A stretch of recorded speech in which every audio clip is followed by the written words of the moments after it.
여러분 안녕하십니까. 강신업입니다. 내일이 6.3 지방선거입니다. 너무 중요합니다. 여러분 반드시 투표해야 된다는 말씀 다시 한번 드리겠습니다.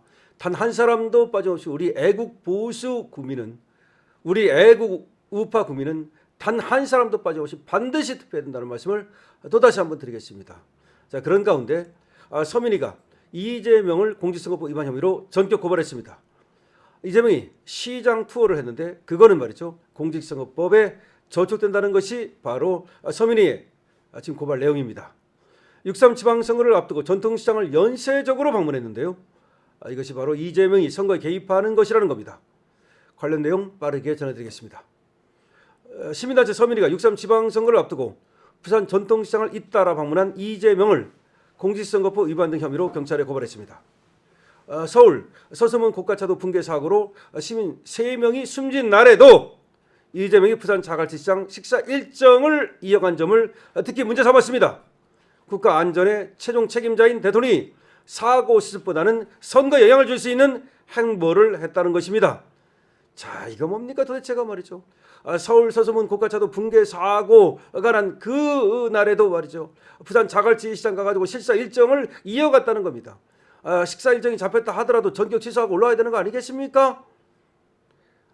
오늘 서민민생대책위원회에 따르면 이 서민민생대책위원회는 서울경찰청에다가 이재명이 지방선거를 앞두고 부산 지역 전통시장을 연이어 방문하면서 선거에 영향을 줄 수 있는 부적절한 행위를 했다면서 이재명을 공직선거법 위반 혐의로 전격 고발한 겁니다. 서민이가 서울경찰청에 제출한 고발장에 따르면 이재명은 지난달 26일 부산 자갈치시장에서 저녁 식사를 한 데 이어서 27일에는 부산 남항시장을 찾아서 점심을 먹는 등 지방선거를 앞둔 시점에 부산 지역 전통시장을 연이어 방문했습니다. 근데 놀라운 것은 말이죠, 26일 날 부산 자갈치시장을 찾았어요. 여기서 회의로 저녁 식사를 했다는 겁니다. 그런데 26일 날 뭐가 났습니까? 서서문 고가차도 붕괴 사고가 났잖아. 그러면 보통은 그냥 올라오거든요. 그런데 안 올라오고 27일 날 다시 부산 남항시장을 찾아서 또 저녁을 먹은 겁니다. 이게 뭡니까? 26일 날 부산 자갈치시장 저녁 식사, 27일 날 부산 남항시장 점심이네요. 점심. 27일에 부산 남항시장을 찾아서 점심을 먹은 겁니다. 이게 뭡니까 이거?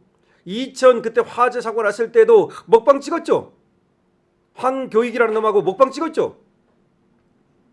서민은 특히 26일 서서문 고가차도 철거 공사 중 붕괴 사고가 발생해 시민 3명이 사망한 상황을 문제 삼았습니다. 당연히 문제 삼을 수 있죠. 서민은 고발장에서 피고발인이 자갈치시장에서 희낙락 해파티를 한 것은 정상적인 대통령 모습으로 보기 어렵다는 겁니다.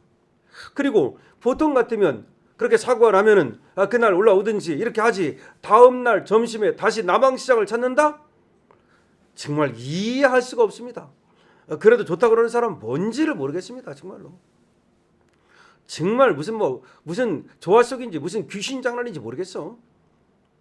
선거운동을 합법적으로 할 수 있는 여야 후보들마저 사고 수습을 위해서 유세 일정을 멈춘 사실을 이재명은 외면했다는 겁니다.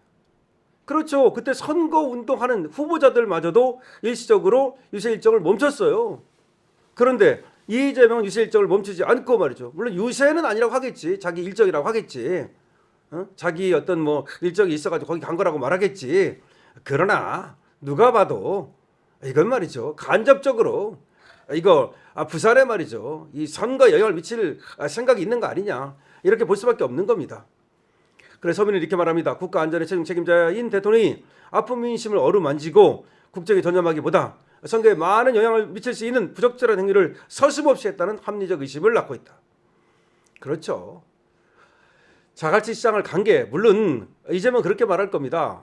필요해서 어떤 행정적인 의미로 간 거다. 선거 때문에 간 거 아니다라고 말하겠죠. 그러나 누가 그렇게 받아들이겠습니까? 선거철에 부산 자갈치시장을 온 걸 갖다가 누가 그렇게 받아들이겠습니까? 그렇다면 적어도 자갈치시장을 왔다 하더라도 사고가 발생했으면 바로 올라가는 것이 맞죠. 근데 그 다음날 다시 남항시장을 찾아서 점심을 먹는다? 저녁에는 자갈치시장에서 점심을 먹고 다음날은 남항시장에서 점심을 먹는다? 그게 말이죠, 선거하고는 아무런 관계가 없다? 자기는 그런 생각 아무것도 없다? 아니, 아무것도 없으면 오히려 그런 큰 사고가 났으면, 사람이 죽었으면, 이재명은 말이죠, 우리 국민의 생명을 그렇게 소중히 여긴다면서 올라와야 되는 거 아니겠습니까? 서민이가 얘기하는 것이 틀린 것이 뭐가 있습니까? 그럼 반박을 해보십시오. 서민은 이재명의 이러한 행보가 공직선거법상 정치적 중립 의무 위반에 해당한다고 보고 있습니다. 이번 이재명이 선거 개입 가시화는 정치적 중립 의무 위반에 해당하며 공직선거법 위반에 해당한다는 겁니다. 서민이는 고발 이유에 대해서도 피고발인은 지방선거를 코앞에 둔 시점에 이른바 전국 시장 투어를 이어가면서 선거 개입 의혹을 자초했다. 이른바 전국 시장 투어를 이어가면서 선거 개입 의혹을 자초했다. 그럼에도 시장에서 밥 먹는 걸 좋아한다는 납득하기 어려운 해명과 변명으로 일관한 것은 유권자를 기만하고 능멸한 부적절한 행위로 볼 수밖에 없다. 시장에서 밥 먹는 걸 좋아해서 갔다? 그럼 계속해서 밥 먹어야 될 거 아니야. 그럼 앞으로도 한번 보겠습니다. 이재명이가 말이죠. 계속해서 시장밥을 먹는지를 한번 봐야 되겠네요. 자, 참 이런 변명을 했다는 자체가 정말 놀랍네요. 시장에서 밥 먹는 걸 좋아한다. 이런 변명을 했답니다. 그래서 서민이는 이런 변명을 도저히 납득할 수 없다고 얘기하고 있습니다. 자, 다시 한번 우리가 서민이 대단한 일을 하고 있다는 말씀을 드리면서 김순환 사무총장 정말 대단하다 그렇게 말씀드리는데요. 지금 서민이가 이재명 시장 투어는 선거 개입이라면서 공직선거법 위반 혐의로 고발했습니다. 6.3 지방선거를 앞두고 전통시장을 연쇄 방문한 걸 문제 삼고 있습니다. 더군다나 26일 서소문 고가차도 붕괴 사고가 난 날도 그날도 바로 자갈치시장에서 회로 저녁을 먹는 등 아주 국가 안전 책임자라고는 보기 어려운 그런 행보를 보였다는 겁니다. 이게 뭡니까 도대체가? 누가 봐도 말이죠. 이 6.3 지방선거 이 철에 지방을 찾아가지고 시장을 간다? 그런데 시장에서 밥 먹는 걸 좋아해서 부산 자갈치시장을 가고 남항시장을 갔다? 야, 대통령 되니까 뭐 내 마음대로 어디도 갈 수 있고 어디도 갈 수 있고 참 좋다. 가면 말이죠. 사람들이 나와가지고서 뭐 이재명 하는 사람도 있고 그다음에 또 뭐 비서들이 따라다니면서 그냥 기분 좋아. 뭐 기분 내려고 그럼 시장 간 겁니까? 아이고 내가 모르겠습니다만은 그 뭐 자기는 밥 먹는 걸 좋아해서 갔다면 그러면 뭐요? 이거는 선거하고 관계없이 나 시장에서 밥 먹는 걸 좋아하기 때문에 그래서 나는 거기에 바람도 쓸 겸 갔다 이런 얘기입니까? 아니 일하러 갔다고? 일하러 가서도 밥은 시장에서 안 먹을 수도 있잖아요. 예전에 부산에서 예를 들어서 어떤 업무가 있어요. 그래서 갔어요. 그럼 부산 보통 식당이라든지 내는 구내식당이라든지 이런 데서 먹을 수도 있잖아요. 그런데 꼭 시장 가야 됩니까? 시장 가는 걸 좋아해서 나 그 일하러 간 김에 거기 가서 밥 먹은 거다? 우리 국민들한테 물어봅시다. 우리 국민들은 어떻게 생각하실까요? 강실업 독자 여러분들에게 물어보겠습니다. 여러분들은 이재명이가 연이어서 말이죠. 부산 전통시장을 찾은 것에 대해서 왜 갔다고 생각하십니까? 여러분 댓글을 많이 달아주시기 바랍니다. 댓글 꼭 많이 다셔야 됩니다. 그리고 강실업TV에 대해서는 좋아요와 구독으로 여러분께서 응원 주시기 바랍니다. 그리고 강실업TV 쇼핑몰 여러분 선보이고 있습니다. 쇼핑몰 우리 보수기업, 애국기업 많이 있습니다. 관심 가져주시고요. 그리고 2+1로 새로운 개념의 지금 2090 NNM 지금 알부민을 선보이고 있습니다. 이 알부민에 대해서도 여러분께서 많은 관심 가져주시기 바랍니다. 강실업 튜브입니다.